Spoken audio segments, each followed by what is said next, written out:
In this video, I'll be showing you how to fix a black screen on Samsung Galaxy phone. An Android phone with a black screen is usually suffering from a system hang where the software is running but the screen isn't, or a deep battery discharge. So the best way to do this is a force restart. It's the most effective way to jumpstart a frozen Android, and it simulates pulling the battery out.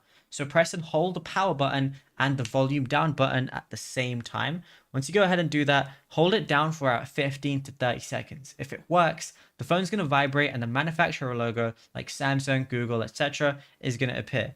And on some older models, you might need to hold power and volume up instead of volume down. And if your battery is completely bottomed out, it won't have enough power to even show the charging icon.